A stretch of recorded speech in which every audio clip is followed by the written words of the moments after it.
Шестой Байкальский образовательный форум под названием «Ребенок в пространстве будущего» стартовал 3 июля. В форуме принимают участие представители 44 регионов России, зарубежные гости из Южной Кореи, Монголии и Японии. Новинкой этого года стали 8 открытых дискуссионных площадок, где задать свой вопрос смог каждый. Обсуждалась идея выдачи сертификатов на образовательную услугу. Как улучшить качество образования? Пожалуй, главный вопрос. По мнению главы республики, это можно сделать только в условиях конкуренции. Сертификат отдали родителям, и родители должны свой сертификат принести в ту или иную школу.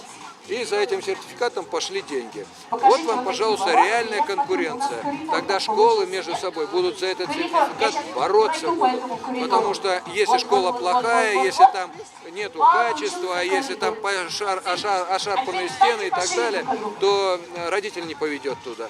Дискуссионные площадки работали по разным направлениям. Обсуждались финансово-экономические механизмы в образовании, индивидуализация образования, модернизация профессионального образования и многое другое. Наша площадка называется «Модернизация дошкольного образования».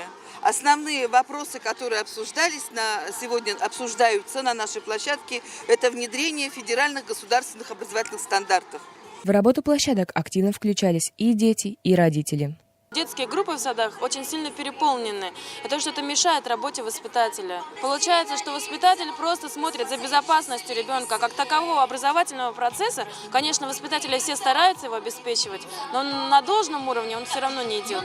На пленарном заседании обсуждение велось в 3 раундах. Дошкольное образование, проект будущего, информатизация образования, мифы и реальность и самостоятельность в фокусе будущего. Мы в ситуации, когда первоклассник порой разбирается в компьютере лучше учителя. В будущем, что останется учителю, а что возьмет на себя машина? Останется ли ребенок в школе или уйдет в сеть? Вопросы, прозвучавшие на пленуме. Основной причиной недостаточного уровня информатизации называли низкую скорость интернет. Но единственная ли это помеха? По словам генерального директора Открытого института «Развивающее образование» Алексея Воронцова, пока еще слишком много сдерживающих факторов. ЕГЭ по-прежнему является единственной независимой оценкой знаний, и резкое ухудшение результатов, по мнению экспертов, говорит о честности проведения экзамена. Какие изменения ждут итоговую аттестацию? Вопрос прокомментировал заместитель руководителя Рособорнадзора Александр Бисеров. В ближайшее время мы планируем определенные изменения, которые уже станут известны этим летом для выпускников 2015 года. Планируется отказаться от задания с чистым выбором ответа и перейти на систему заданий с кратким ответом и с развернутым ответом.